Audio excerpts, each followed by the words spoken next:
YouTube, but it is. You're tuned in again with Trades X. Welcome back to another video. Now, it's come to my attention that a lot of y'all have no idea what y'all are looking at when it comes to the charts. So today's video, I'm gonna start by going over the day one basics for somebody who has no idea about anything about trading. Now, all of this information is all over the internet for free already, but it seems some people resonate more with me, so they want to learn the basics from me.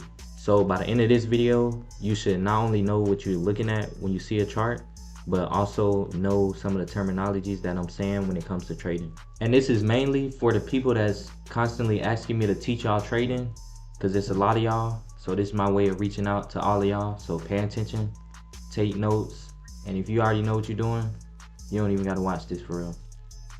Now, first we're gonna start off with the platform that I'm using. It's called TradingView, and you can download it on desktop and mobile. When you first open it up, it's gonna look like this, something like this, and you're gonna navigate over to where it says markets, and they have all different types of markets: indices, stocks, crypto, futures, forex. We trade in the futures markets. You're gonna click on to the futures markets, and you see we have a lot of different types of futures. We got metals like gold, silver, different types of agricultural and different commodities and stuff.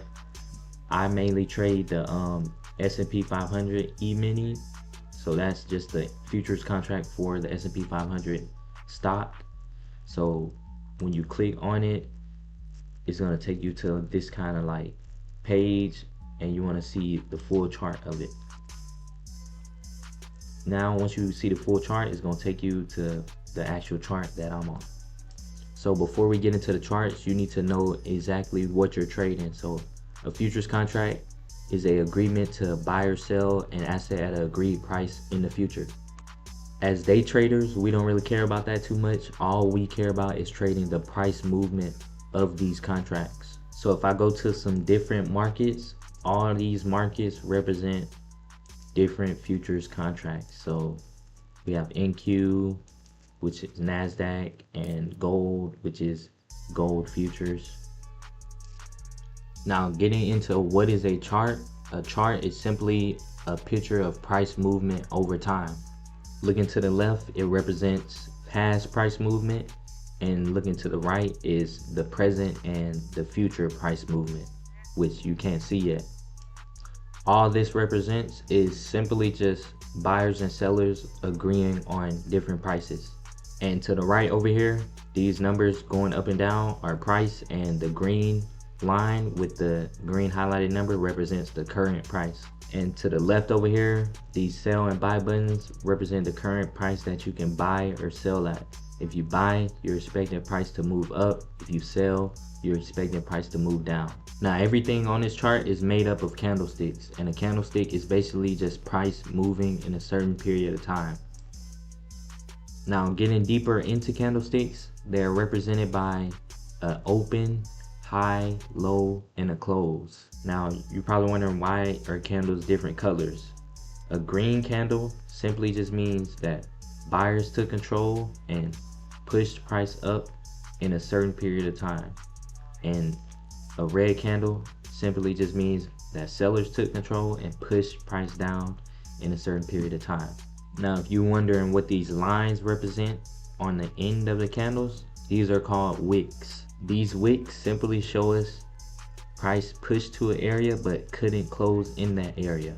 A long upper wick typically means that buyers were in control at first, but sellers took control and pushed price back down. And a long lower wick means that sellers were in control, but buyers took back control and they pushed price back up. Now, how each candle is printed is where time frames come in. So on your trading view, if you go to the top left near the asset that you're on, you're going to see the time frames. You're going to click it, and each of these time frames mean that in this period of time, one candle is printed. So if we go to the 15-minute, that means every 15 minutes, one new candle is printed. And every time frame is the same thing, just for that time frame. Now, getting deeper into charts, we're going to talk about trends. So all trend is just the market creating highs and lows. So the uptrend is the market creating a higher high, higher low, higher high, higher low. And that would be considered an uptrend. And for a downtrend, it's just the market's creating lows, lower high, lower low, lower high. And that's all trend is. So right here, for example, on gold, we have a high, we create a lower low, we create a lower high, then we create a lower low, another lower high, and then lower low, and etc, etc. And then an example of an uptrend, we see we have a low right here, we create a high, we create a higher low, we create another high, we create an even higher low, and etc, etc. And that's trend. The main thing you want to focus on with trend is the market creating higher highs and higher lows, or lower lows and lower highs. So now we're going to get into support and resistance. So support is simply a past area of price where current price reached and it pushed price back up. And resistance is simply a past area of price where we reached and it pushed price down. Now an example on the chart is this zone I have marked up right here in the middle. We have this area is resistance, and then we broke above it and it turned into support for a little bit, and then we broke back below it and now it's resistance again. So that's just an example of live support and resistance. So the market is a battle between buyers versus sellers. If buyers are strong in the market, price is going to move up. If sellers are strong in the market, price is going to move down.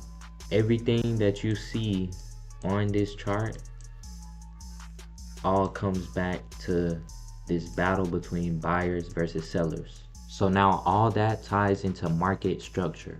Market structure is simply just understanding our higher highs, higher lows,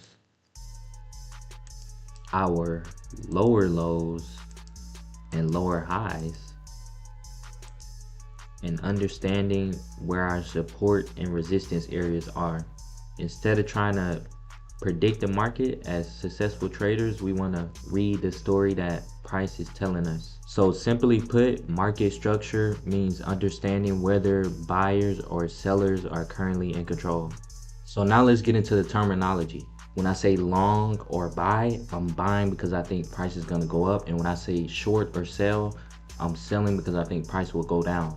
Entry simply means I entered into a trade. Stop loss is where I'm automatically exiting a trade if I think I'm wrong, and take profit is where I'm automatically locking in my profits if the trade goes right. Risk is how much you're willing to lose in a trade, and reward is how much you're trying to make in a single trade.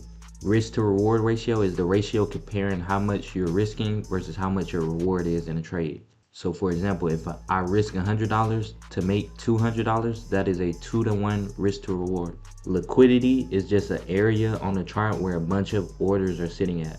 Volatility is just how fast price is moving. A breakout is just price breaking out of a range or breaking past a high or a low.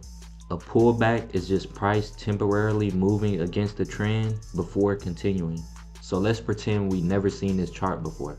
The first thing I'm gonna do is identify which time frame I'm on. So I'm gonna go to the top left and I can see that I'm on a 1 hour time frame. Then I'm gonna identify the trend. So right now I see we had a high up here, we made a low, we made a lower high, we made a lower low, lower high, and we kept making lower lows and lower highs. So I say that we in a downtrend. Then I'm gonna identify where is support and resistance. So right here I can see we have this support that has now turned into resistance. So with that, we can say that sellers are in control because we're making lower lows, and support has just turned into resistance. And to identify where buyers or sellers are at, buyers are gonna have their orders sitting at lows because they want to buy at a lower price. And then sellers are going to have their orders sitting at highs because they want to sell at a higher price. And with that, you should now have somewhat of an understanding of how to open TradingView, how to read a chart, and some of the terminology of trading. Now the next steps you should take is learning more about market structure and how to identify high probability setups. Hopefully y'all learn some and gain some value from this. Comment down below anything y'all have questions about. Feel free to leave a like and subscribe, and stay tuned, man. I'll be making more videos. Let's get this bread.